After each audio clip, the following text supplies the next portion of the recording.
그의 시선이 느껴지는 순간 저는 천천히 뒤로 몸을 돌렸습니다. 뒤에서 느껴지는 그의 부드러운 손길에 어느새 속에 입은 그것은 발등 뒤로 떨어지고야 말았습니다. 저는 더 이상 감출 곳 없이 날 것 그대로 그 사람 앞에 서 있었습니다. 눈을 감아봐요.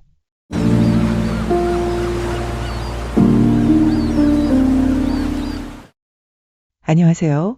저는 올해 58살의 평범한 여자입니다. 남편과 결혼한 지도 어느덧 28년. 지금 저희 부부는 둘 다 퇴직을 하고 사람들이 말하는 황혼의 시간을 지나고 있습니다. 남편은 오랫동안 공직에서 일했고 저는 학생들을 가르치며 세월을 보냈습니다.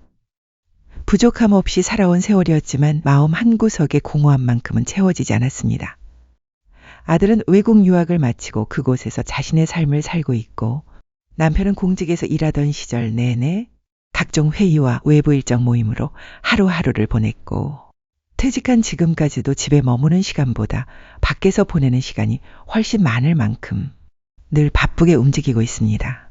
일과 살림을 번갈아 해오던 저는 아들이 집을 떠나고 출근도 하지 않게 되니 매일이 공허하고 무엇을 해야 할지 모르겠는 하루하루를 보내고 있습니다. 남편은 집에 오면 늘 소파와 한몸이 됩니다. 가끔은 내가 저 소파보다 못한 존재일지도 모르겠다는 생각이 들 때가 있습니다. 각방을 쓴 지도 오래고 손길이 스친 게 언제였는지도 기억조차 나지 않습니다. 그날도 남편은 점심시간이 되도록 소파에서 TV만 보고 있었습니다. 오랜만에 남편과 함께 시간을 보내고 싶다는 생각이 들어 젊었을 때 남편이 사주었던 원피스를 꺼내 입고 단정히 몸을 가다듬었습니다. 그리고 조심스레 말했죠. 바람도 쐴 겸 같이 낙엽 구경하러 공원에 갈래요? 남편은 저를 힐끗 한번 보더니 무표정하게 말했습니다. 못하러 귀찮게. 당신 알잖아. 나 걷기 싫어하는 거. 기쁘지도 화나지도 않은 차가운 목소리였지만 그 속엔 어떤 감정도 느껴지지 않았습니다. 그 말과 함께 제 마음도 천천히 가라앉았습니다. 말 한마디 따뜻하게 건넨 적도 없는 사람과 앞으로의 삶을 어떻게 함께해야 할까 걱정이 밀려왔습니다. 결국 저는 실망한 채 혼자라도 바람을 쐬겠다며 공원으로 나섰습니다. 붉게 물든 낙엽을 바라보니 마치 지난 세월 동안의 제 모습 그리고 지금의 초라한 제 자신을 보는 것 같아 마음이 저려왔습니다. 벤치에 앉아 지난 삶을 조용히 되돌아보고 있을 때 주머니 속 휴대전화가 울렸습니다. 남편이었습니다. 당신 어디야? 순간 혹시나 남편이 저를 찾으러 오는 건 아닐까 기대했지만 이내 이어진 말은 제 기대를 무너뜨렸습니다. 아니, 집에 가스레인지가 갑자기 안 돼. 빨리 들어와. 그 말을 듣는 순간 속으로 이렇게 중얼렀습니다. 그럼 그렇지. 가스레인지 하나도 혼자 해결 못하는 사람이었지. 집으로 돌아가는 발걸음이 괜히 무겁게 느껴졌습니다. 결혼하고 지금까지 남편은 한 번도 집안일에 관심을 가져본 적이 없었습니다. 무언가 고장나도 늘 제가 나서야 했고 전등을 가는 것조차도 제 몫이었습니다. 남편은 공직에서는 늘 책임감 있게 일해왔지만 집에서만큼은 좋은 남편은 아니었습니다. 솔직히 말해 아들이 아니었다면 이 남자와 함께 살아야 할 이유가 딱히 없다는 생각을 수없이 되뇌며 살아왔습니다. 집에 들어서자 남편이 기다렸다는 듯 말했습니다. 나 지금 나가봐야 해. 상철 녀석이 근처에 왔다네. 저녁 먹고 들어올 테니 그런 줄 알고 있어. 오늘도 어김없이 밖에서 밥을 먹는다는 말. 너무 익숙한 말이라 이제는 실망조차 들지 않았습니다. 저는 고장난 가스레인지를 몇 번이고 이리저리 살펴봤습니다. 곧 겨울이 다가오니 이참에 가스 점검을 한번 받아보는 것도 좋겠다는 생각이 들어 서비스 업체에 도움을 요청했습니다.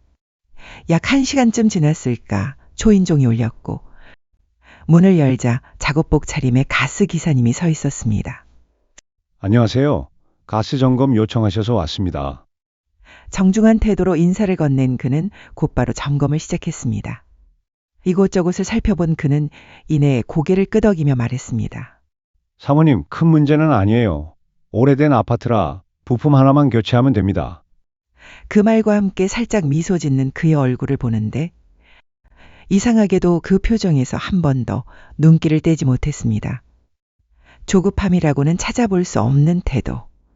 하나하나 꼼꼼히 살피는 모습에 문득 나도 모르게 남편과 그를 비교하게 되더군요. 이 부품만 교체하면 당장은 괜찮아질 겁니다. 그는 그렇게 말하며 마지막 점검을 마무리했습니다. 그러나 돌아서기 직전 무언가를 다시 확인하던 그는 잠시 망설이는 듯 하더니 조심스럽게 말을 꺼냈습니다. 사실 지금은 임시 조치에 가깝습니다. 오래된 배관 쪽이 조금 신경 쓰이네요. 며칠 안에 다시 와서 전체 점검을 한 번 더 하는 게 좋겠습니다. 아, 네, 그렇게 해주세요. 저는 고개만 끄덕였습니다. 그는 출입문 앞에서 마지막으로 한 번 더 고개를 숙이며 말했습니다. 그럼 며칠 뒤 다시 찾아뵙겠습니다. 그때는 조금 더 시간이 걸릴 수도 있어요. 문이 닫히고 조용해진 집안에서 저는 한동안 그 자리에 멍하니 서 있었습니다. 오랜만에 누군가를 집안으로 들인 탓인지, 아니면 너무 오래 이성을 만나지 않고 살아온 탓인지, 혹은 늘 무심한 남편 곁에서 보내온 지난 시간 때문인지, 그 짧은 만남이 그 사람의 말투와 눈빛, 조심스러운 손놀림 하나하나가 그날 저녁 밤이 깊도록 제 머릿속을 떠나지 않았습니다.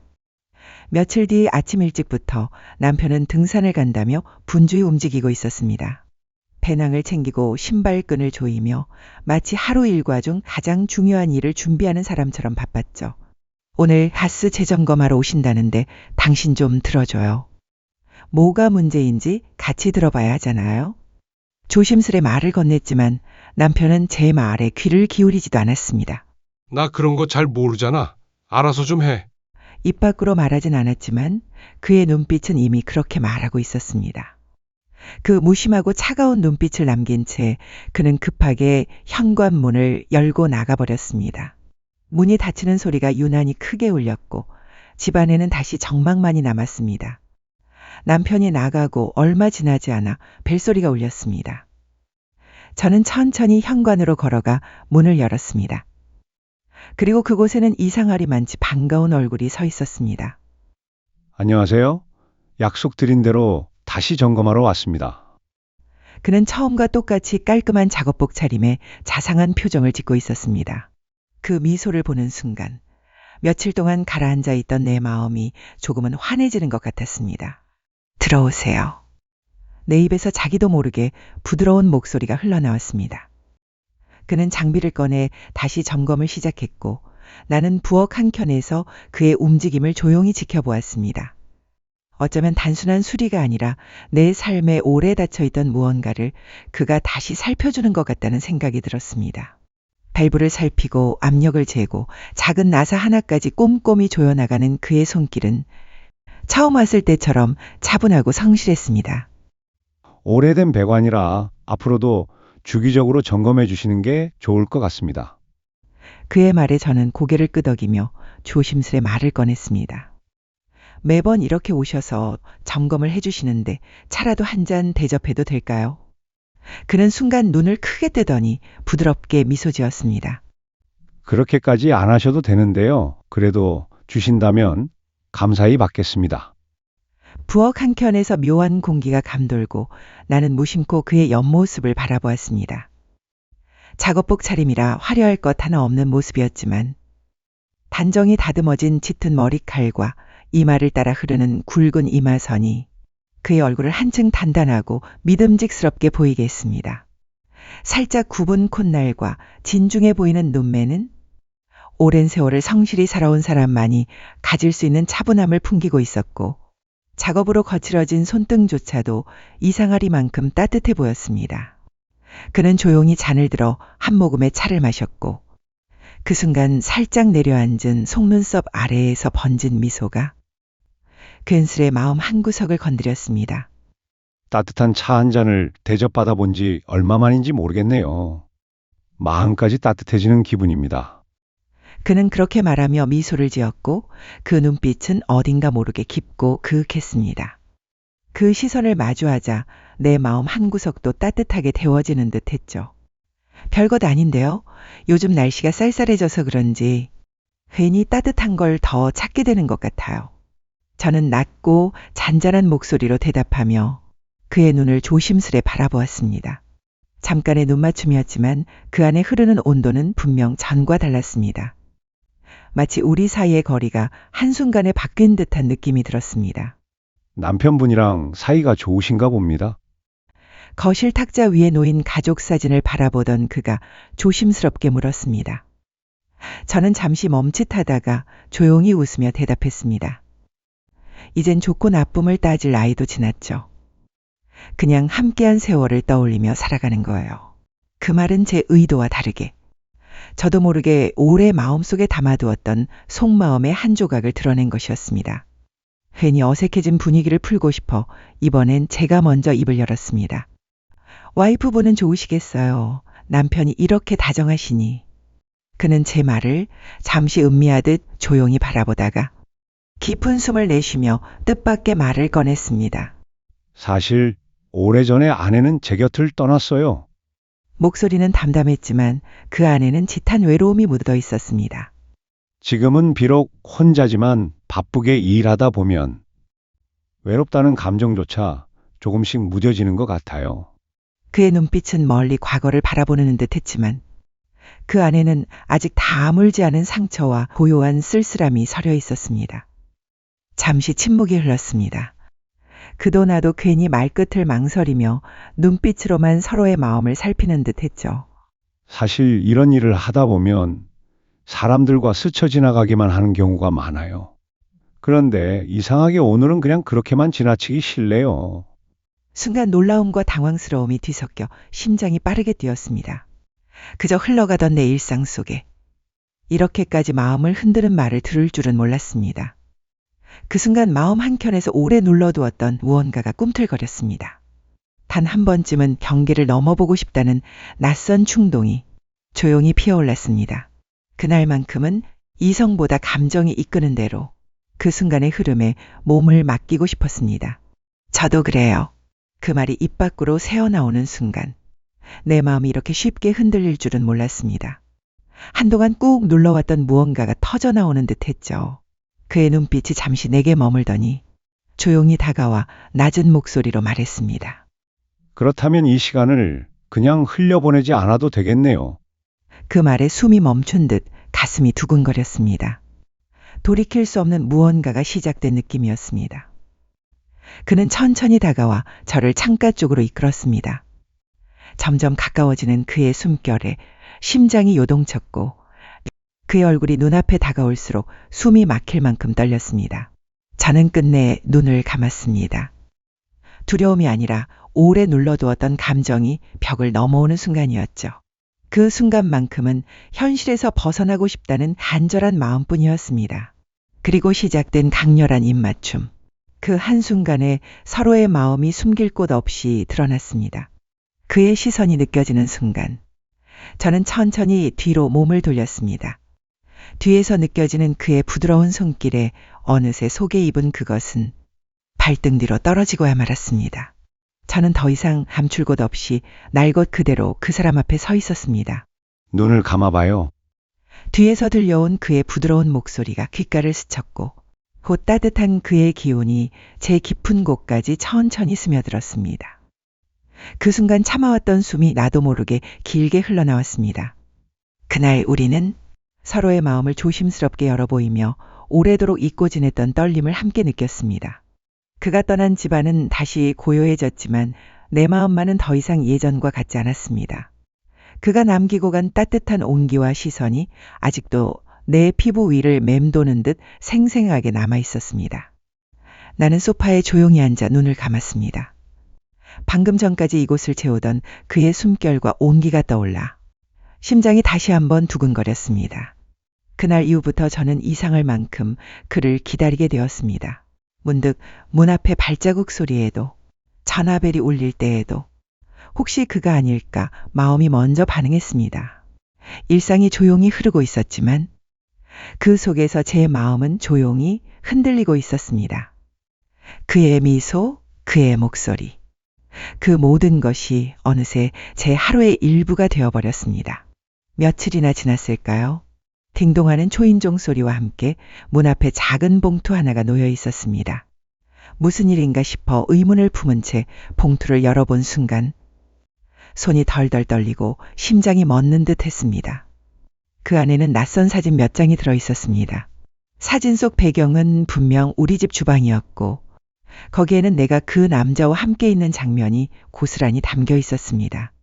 순간 머릿속이 새하얘졌습니다. 숨이 막히고 온몸이 얼어붙은 듯 움직일 수 없었습니다. 누군가 몰래 이 모든 걸 지켜보고 있었다는 사실. 그리고 그 모든 것이 계획된 덫이었다는 것을 깨닫는데 오래 걸리지 않았습니다. 그리고 잠시 뒤 휴대폰이 진동과 함께 울렸습니다. 화면에는 낯선 번호에서 온 문자 메시지가 떠 있었습니다.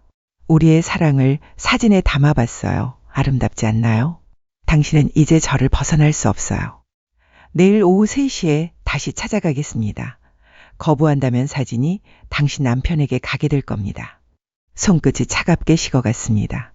문장을 한 줄 한 줄 읽어내려갈 때마다 심장이 점점 조여왔고 이미 내 삶이 그의 소나기에 들어가 버린 듯한 두려움이 몰려왔습니다. 순간 소파에 누워 아무렇지 않게 TV를 보고 있는 남편의 모습이 눈에 들어왔습니다. 그 평온한 뒷모습을 보는 순간 머릿속이 하얘졌습니다. 내가 도대체 무슨 짓을 저지른 거지? 차갑게 내려앉는 현실감과 함께 심장이 천천히 조여오는 듯 했습니다. 다정함 뒤에 숨어있던 악마의 얼굴을 알아채지 못한 채 스스로 그 함정에 걸려든 내가 너무도 한심하고 원망스러웠습니다. 그러나 그보다 더 큰 공포는 따로 있었습니다. 이 모든 걸 남편에게 솔직히 털어놓을 용기가 도무지 나지 않았습니다. 그렇게 시작된 그 악마와의 관계 속에서 저는 지금도 헤매고 있습니다. 처음엔 단지 한순간의 실수라고 생각했습니다. 하지만 시간이 지날수록 그는 점점 더 많은 것을 요구했습니다. 몸을 내놓으라는 말은 이제 당연한 듯했고 돈까지 달라며 제 삶을 조금씩 파고들고 있습니다. 남편에게 솔직히 말해야 할까 수없이 생각했지만 그 한마디가 지난 세월을 송두리째 무너뜨릴까 두려웠습니다. 가정을 지켜온 시간, 함께 쌓아온 추억, 그 모든 것이 한순간에 무너질지도 모른다는 공포가 저를 붙잡았습니다. 그렇다고 이 관계를 이어가는 건 더 이상 답이 아니란 것도 압니다. 계속될수록 저는 점점 더 깊은 수렁 속으로 끌려 들어가는 기분이고 몸도 마음도 삶도 조금씩 무너져 내리는 걸 느낍니다. 이제는 두려움과 후회, 그리고 끝내야 한다는 절박함 사이에서 매일같이 흔들리고 있습니다. 벗어나야 한다는 걸 알면서도 한 걸음을 떼기가 너무나 어렵습니다. 저는 이제 어떻게 하면 될까요? 제발 누구라도 이 지옥 같은 상황에서 벗어날 방법을 알려주세요.